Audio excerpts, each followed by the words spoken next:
이 A4 용지 한 장에 나오는 암호를 어떻게 해석하느냐에 따라서 도사와 돌팔이가 구분된다고 생각을 합니다. 안녕하십니까, 지초입니다. 오늘은 김은둔갑의 기초인 포국을 하는 순서에 대해서 간략하게 말씀드리고자 합니다. 이 사람은 남자입니다. 1917년 9월 30일 인시에 태어난 사람입니다. 이 사람의 사주를 알려면 만세력을 찾아보면은 정사년 신의 월 경신일 무인시로 이 사주가 정해집니다. 정사년에 태어났으므로 정사를 연주라고 합니다. 신의 월에 태어났으니까 신해를 월주라고 합니다. 경신일에 태어났으니까 일주라고 합니다. 무인시에 태어났으니까 무인은 시주가 됩니다. 여기에서 이 주자라고 하는 것은 무엇이냐 하면은 기둥주자입니다. 기둥주. 그러니까 연주, 월주, 일주, 시주가 네 기둥이고 천간 네 글자와 지지 네 글자를 합하니까 8글자가 되니까 이걸 사주팔자라 부릅니다. 우리가 어머니 뱃속에서 태어남과 동시에 네 기둥 8글자가 운명적으로 주어지는 게 사주팔자입니다. 명리는 이걸로 운명을 감정을 합니다. 그런데 김은둔갑은 완전히 다릅니다. 여기에 1부터 12 숫자까지 나열되어 있는데 어떤 책은 이 숫자를 김은수라 하기도 하고 어떤 책을 보면은 지지수라고도 합니다. 포국하는 사람의 연, 월, 일, 시를 사주 보는 자평식으로 열거를 했을 때 천반정은 4입니다. 시는 8입니다. 경은 7입니다.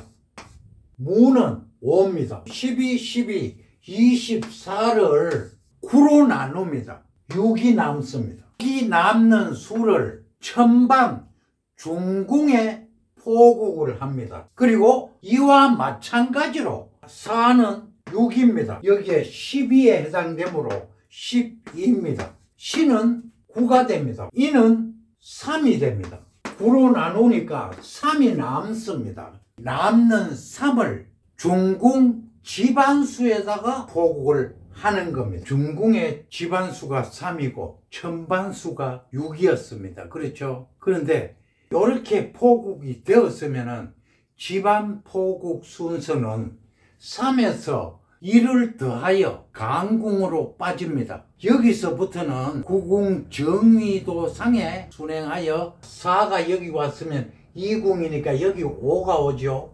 6, 7, 8. 8이 여기 포국이 되어야 되는데 8은 3이 버티고 있기 때문에 이 8은 이렇게 표기를 하지 않습니다. 이를 음복수라 하여 숨겨져 있습니다.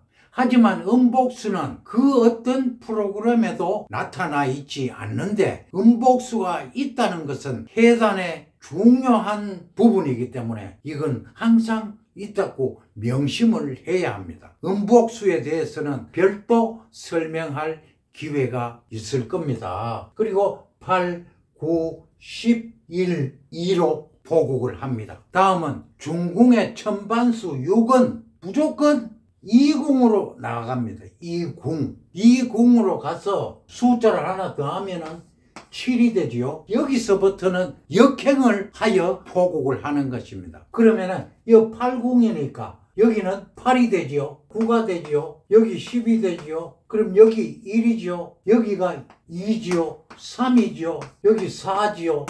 5가 됩니다. 이렇게 해서 홍국수의 포국은 이거로서 마치는 겁니다. 참 복잡하지요.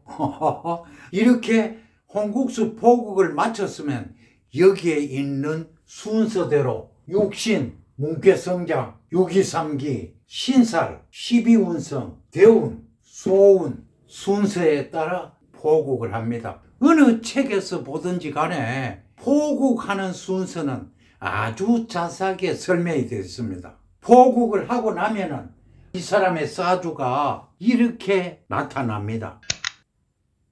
다시 말해서 여기는 태어나면서부터 90세까지의 운세와 살아가는 모습이 또렷하게 나타나는 겁니다. 아무리 공부를 많이 하는 의사도 겉모습만 보고는 사람의 병을 알아낼 수가 없습니다. 현대 문명에 의존해서 이것은 암이다, 이것은 심한 염증이다라고 판독을 하는데, 수술을 얼마만큼 잘 하느냐에 따라서 그 사람이 명예냐 돌팔이냐를 구분한다고 생각합니다. 우리 학문 또한 마찬가지로 이 A4 용지 한 장에 나오는 암호를 어떻게 해석하느냐에 따라서 도사와 돌팔이가 구분된다고 생각을 합니다. 이 A4 용지 한 장에 작게는 140자에 가까운 글자가 있고 많게는 300자 글자가 나열되어 있는데, 아무리 포국을 잘하는 사람도 10분에서 15분의 시간이 소요됩니다. 그러다가 한 글자라도 실수하게 된다면 말짝 도루묵이 돼요. 그래서 나는 내 수업을 듣는 수강생들에게는 프로그램을 사용하라고 권장을 합니다. 요즘 사람들은 너나 할 것 없이 성격이 무척 급합니다. 30분의 시간을 기다려주지 않습니다. 두 사람이 왔을 때 한 사람은 야 가자 한다. 왜냐하면 사주를 보는 사람이나 경찰서에 가서 조서를 받는 사람이나 종합검진을 받고 결과를 보러 오는 사람이나 그 심정은 똑같다고 생각합니다. 빨리 알고 싶어하는 불안하고 초조하고 자불안석의 마음이라 생각을 합니다. 여러분, 너무 조급하게 생각하지 마십시오. 나는요 10년 앞을 내다보고 열심히 이 공부를 했습니다. 느긋하게 마음먹고 공부하고 외우고 익히는 가운데 깨닫게 되는 것이 이 한문인 줄 압니다. 게을리하지 마시고 열심히 공부하도록 합시다. 감사합니다.